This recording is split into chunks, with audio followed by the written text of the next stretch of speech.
ಅದೈತ ತಗೊಂಡು ಗುರು ಬಂದು ಇಲ್ಲಿಗೆ ಬರೋಂದೀಗ ಮತದಾನ ಅದಕ್ಕೆ ನಾ ತಡವಾಗಿ ಬಂದ ಕ್ಷಮೆ ಇರಲಿ.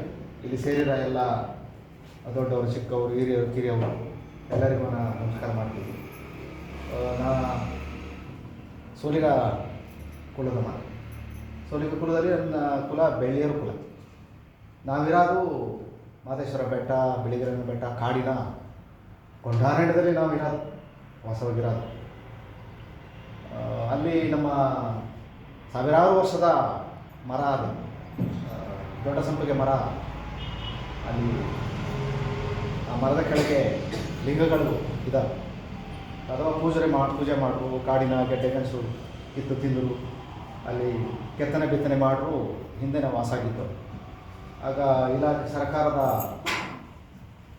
ಟೋಪಿಯವರು ಬಂದಿಕ್ಕಿನಮ್ಮ ಇಲ್ಲಿ ಇರಬಾರ್ದು, ನೀವು ಇಲ್ಲಿ ಇದೆಲ್ಲ ನೀವು ಕಾಡ ಹಾಳು ಮಾಡ್ತಿದ್ರು, ಎಲ್ಲ ಮರ ಗಿಡ ತರದಿಕ್ಕಿ ಬೇರೆಯವ್ರಿಗೆ ಮಾರ್ದಿರು, ಪ್ರಾಣಿ ಪಕ್ಷಿ ಎಲ್ಲ ಕೊಂದು ತಿಂದಿರು, ಅದಕ್ಕೆ ನೀವು ಇರக்கூಡದು, ಕಾನೂನು ಬಂದಿ ಅದೇ, ಅದಕ್ಕೆ ನೀವು ಇರಾಗಿಲ್ಲ, ನೀವು ಕಡೆ ಹಾಕು ಆಸೆಗೆ, ಕಾಡಿದ ಆಸೆಗೆ ಕಡೆ ಹಾಕೊಂಡಕ್ಕೆ ನಮ್ಮ ಅಲ್ಲಲ್ಲಿ ತಂದು ಊರಿನ ಜಾಗದಲ್ಲಿ ಇರಿಸಿಟ್ಟು ನಮ್ಮ ಹಣೆ ಬರ ಆಗಿದ್ದು. ಭಾರೀ ಕಷ್ಟದಲ್ಲಿ ಬದುಕ್ತೀವಿ ಸ್ವಾಮಿ, ಪೂರಾ ಕಷ್ಟ ಆಗಿದಲ್ವೇ ನಾವು ಹೇಗೆ ಆಗಾಡಿ ಈಗ ಇಂಥ ಸ್ವಾಮಿಯವರಿಂದ ನಾವು ಬುದ್ಧಿ ಕಲಿತು ಒಟ್ಟಾಗಿ ಸೇರು ಈಗ ನಾವು ಹೋರಾಟ ಮಾಡಿದ್ದೀವಿ, ಸಂಘ ಕಟ್ಟಿದ್ವಿ, ಸಂಘ ಕಟ್ಟರು ನಮ್ಮ ಹಕ್ಕುಗೆ ಹೋರಾಟ ಮಾಡಿದ್ದೀವಿ ಸ್ವಾಮಿ. ಇದು ನಮ್ಮ ಹಿರೀಕರು ತುಂಬ ಚೆನ್ನಾಗಿ ಮಾತಾಡ್ತಾರೆ ಭಾಷೆಯನ್ನು, ಸ್ವಲ್ಪ ಬದಲಾವಣೆ ಆಗಿದೆ ಬೇರೆ ಬೇರೆ ಕಾರಣಕ್ಕೋಸ್ಕರ. ಅದೇ ಈಗ ಸರ್ ಮಾತಾಡಿದ್ರು, ನಮ್ಮ ಹಿರಿಯರು ಮಾತಾಡಿದ್ರು, ಎಲ್ಲರೂ ಮಾತಾಡಿದ್ರು. ಈಗ ನಾವು ಆದಿವಾಸಿಗಳು ಅಂತಂದರೆ ಇಂತಿಷ್ಟು ಜಾಗ ನಮ್ಮದು ಅಂತ ನಾವೇನು ಗುರುತಿಸ್ಕೊಂಡವಲ್ಲ, ಅಥವಾ ಭೂಮಿ ಆಗಲಿ, ಅರಣ್ಯ ಸಂಪನ್ನ ಆಗಲಿ, ನೀರಾಗಲಿ, ಕಾಡನ್ನಾಗಲಿ ಅದಕ್ಕೆ ಬೆಲೆ ಕಟ್ಟೋರಲ್ಲ, ಬೆಲೆ ಕಟ್ಟೋಕ್ಕಾಗಲ್ಲ. ಈಗ ಕಾಡೇ ಈ ಸರ್ವಸ್ವ, ಈ ಕಾಡು ನಮ್ಮದು, ಜೊತೆಗೆ ಇತರ ಸಮುದಾಯದ್ದು ಎಲ್ಲರೂ ಬದುಕಬೇಕು ಆಶ್ರಯಿಸಿ ಎನ್ನುವಂಥ ವಿಶಾಲ ಮನೋಭಾವನೆ ಹೊಂದಿರ್ತಕ್ಕಂಥವ್ರು ನಾವು. ಇಲ್ಲಿ ಯಾರು ಬರಬೇಡಿ, ಇಲ್ಲೇನು ತಗೋಬೇಡಿ, ಇದಿಷ್ಟು ಬೌಂಡ್ರಿ ನಮ್ಮದು ಅಂತಲ್ಲ, ಆ ರೀತಿ ಈಗ ಮಾಡಿಟ್ಟಿದ್ದಾರೆ ನಮ್ಮದು.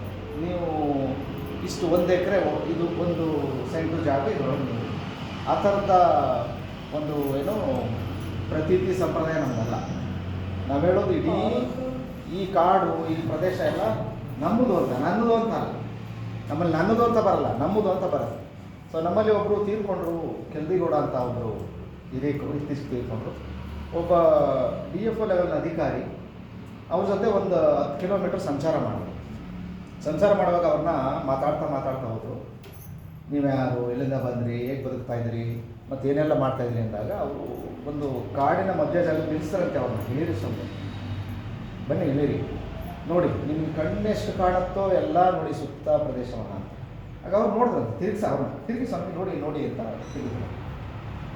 ನೀವು ಹೇಳೋ ಪ್ರಕಾರ ಇದು ಜಾಗ ನಿಮಗೆ ಎಲ್ಲಿ ಗಂಟ ಕಣ್ಣು ಕಾಣ್ತದೆ ಅದೆಲ್ಲ ನಂದೇ, ನಮ್ಮ ಸಮುದಾಯದ ಅಂತ ಹೇಳಿದ್ರು. ಅರಣ್ಯಾಧಿಕಾರಿ ಇರೋವರೆಗೂ ತುಂಬ ಅದ್ರ ಬಗ್ಗೆ ಅವ್ರದ್ದೇ ಆದ ವ್ಯಾಖ್ಯಾನ ಮಾಡೋರು, ಸೊ ಜ್ಞಾನದ ಬಗ್ಗೆ. ಸೊ ಈಗ ಕೆಂಚಣ್ಣವರಾಗಲಿ ಅವರಾಗಲಿ ಹೇಳಿದಂಥದ್ದು, ಭಾಷೆ ಬದುಕಿಗೆ ತುಂಬ ನಿಕಟ ಸಂಬಂಧ ಇದೆ. ಭಾಷೆ ಮತ್ತು ಬದುಕು, ಭಾಷೆ ಇಲ್ಲ ಅಂದರೆ ಬದುಕಿಲ್ಲ. ನಮ್ಮ ಆದಿವಾಸಿ ಸಮುದಾಯ ಸರಳವಾಗಿ ಬದುಕಂಥ ಒಂದು ಬದುಕು ನಡೆಸುವಂಥದ್ದು, ಸರಳ, ಅತಿ ಸರಳ. ಜೊತೆಗೆ ನಮ್ಮಲ್ಲಿ ಒಳ್ಳೆ ಸಂಪ್ರದಾಯಗಳು, ಪಾರಂಪರಿಕ ಜ್ಞಾನ. ಅರಣ್ಯವನ್ನು ಹೊರಗಿನಿಂದ ಬಂದವರು ಹಿಂಗೆ ರಕ್ಷಣೆ ಮಾಡಿ ಅಂತ ಹೇಳ್ಕೊಡೋದಲ್ಲ. ನಮ್ಮಲ್ಲಿ ಅರಣ್ಯವನ್ನು ಸಂರಕ್ಷಣೆ ಹೇಗೆ ಮಾಡಬೇಕಂತ ಜ್ಞಾನ ನಮ್ಮಲ್ಲೇ ಬಂದಿದೆ ರಕ್ತಗತವಾಗಿ, ಅದು ಪಾರಂಪರಿಕವಾಗಿ ಬಂದಿದೆ. ಫಾರ್ ಎಕ್ಸಾಂಪಲ್, ಇಲ್ಲಿ ಆನೆ ಕಳಿಸೋದು ಹೇಳಿದ್ರು ನಮ್ಮ ಜಯಪ್ಪ. ಈಗ ಮೈಸೂರು ಮಹಾರಾಜರು ಇದ್ದಂಥ ಸಂದರ್ಭದಿಂದಲೂ ಕೂಡ ಅಲ್ಲಿ ವಿಜಯದಶಮಿ, ದಸರಾ ಮೆರವಣಿಗೆ, ಅಂಬಾರಿ ಮೆರವಣಿಗೆ ನಡೀತದೆ ಅಲ್ವಾ, ದಸರಾ ಜಂಬೂ ಸವಾರಿ. ಆ ಜಂಬೂ ಸವಾರಿ ನಡಿಬೇಕಾದ್ರೆ ಮುಖ್ಯ ಏನು ಬೇಕು, ಮೆರವಣಿಗೆಯಲ್ಲಿ ದೇವರನ್ನ ಮೆರವಣಿಗೆ ಮಾಡುವಾಗ ಅಂಬಾರಿ ಒಳಗೆ ಕೂತ್ಕೊಂಡಂಥ ದೇವರು ಆನೆ ಮೇಲೆ ಕೂತ್ಕೋಬೇಕು. ಆನೆ ನಡೆಸೋರು ಯಾರು? ಆನೆಗೆ ಮಾತು ಕಲಿಸಿ, ಆನೆ ಮಾತನ್ನು ಅರ್ಥ ಮಾಡಿಕೊಂಡು ಆ ಜಂಬೂ ಸವಾರಿಯನ್ನು ಯಶಸ್ವಿಯಾಗಿ ಫಲಪ್ರದ ಮಾಡಬೇಕಾದಂಥ ಸಂದರ್ಭ ಮುಖ್ಯ ಪಾತ್ರ ಯಾರ್ದು? ನಮ್ಮದು ಆದಿವಾಸಿಗಳು, ಜೇನುಕುರುಬರು, ಸೋಲಿಗರು, ಮಾವುತ, ಕಾವಡಿಗರು. ಅದೆಲ್ಲದರೂ ಇದೆಯಾ ಭಾಷೆ ಎಲ್ಲರೂ ಬರೆದು ದಾಖಲಾಗಿದೆಯಾ, ಅಥವಾ ಹಿಂಗೆ ಅಲೆ ನಡೆಸಬೇಕು, ಇದೇ ರೀತಿ ಹೇಳಬೇಕು, ಮುಂದಕ್ಕೆ ಹೋಗು ಹಿಂದಕ್ಕೆ ಹೋಗು, ಆ ಕಡೆ ಏನಾದ್ರು ಇದೆಯಾ? ಇಲ್ಲ. ಅದೇ ಬಂತಾಗಿದ್ರೆ ಅದು ನಮ್ಮದು ಪಾರಂಪರಿಕ ಜ್ಞಾನ, ಅದೆಲ್ಲೂ ದಾಖಲಾಗಿಲ್ಲ. ಈಗ ನಾವು ಜೈನ್ ಕುರುಬ ಭಾಷೆ, ಸೋಲಿಗ ಭಾಷೆ, ಬೇರೆ ಬೇರೆ ಭಾಷೆ ಮಾತಾಡ್ತೀವಿ, ಅದಕ್ಕೆಲ್ಲೂ ಸರ್ ಹೇಳ್ದಂಗೆ ಸ್ಕ್ರಿಪ್ಟ್ ಇಲ್ಲ, ಅಂದರೆ ಅದಕ್ಕೆ ಒಂದು ಆಕಾರ ಇಲ್ಲ. ಕನ್ನಡನ ನಾವು ಬರಿತೀವಿ, ತಮಿಳು ಆದರೆ ಒಂಥರ ಬರಿತೀವಿ ಅಲ್ವಾ, ಗೀಟಗಳ ಮುಖಾಂತರ ಬರಿತೀವಿ, ಹಿಂದಿ ಆದರೆ ಒಂಥರ ಬರ್ತೀವಿ. ಆದರೆ ನಮ್ಮ ಭಾಷೆಗಳೇನಿದೆ ಅದಕ್ಕೆ ಯಾವುದು ಸ್ಕ್ರಿಪ್ಟ್ ಇಲ್ಲ. ಸ್ಕ್ರಿಪ್ಟ್ ಇಲ್ಲದೆ ಇರೋ ಭಾಷೆ ಹೆಚ್ಚು ಸಮಯ ನಿಲ್ಲಲ್ಲ.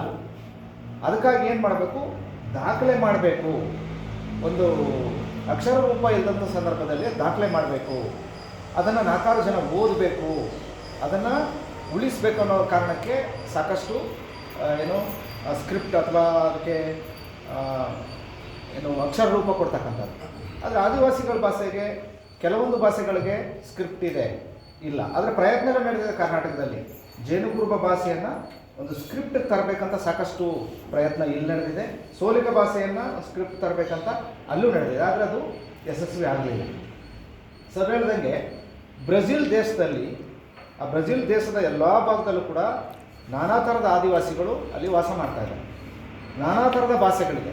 ಆದರೆ ಅಲ್ಲಿ ಒಂದು ಪಾಲಿಸಿ ಆಗಿದೆ, ಅಲ್ಲಿರೋರಿಗೆಲ್ಲ ಭೂಮಿ ಮೇಲೆ ಒಡೆತನ ಇದೆ.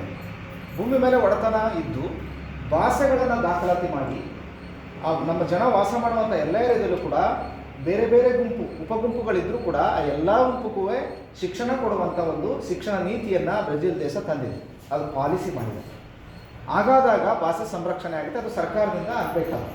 ಆದರೆ ನಾವೇನು ಮಾಡ್ಬೋದು, ನಾವು ನಿಜ ಹಳೇದನ್ನು ನೆನಪು ಮಾಡ್ಕೋಬೇಕು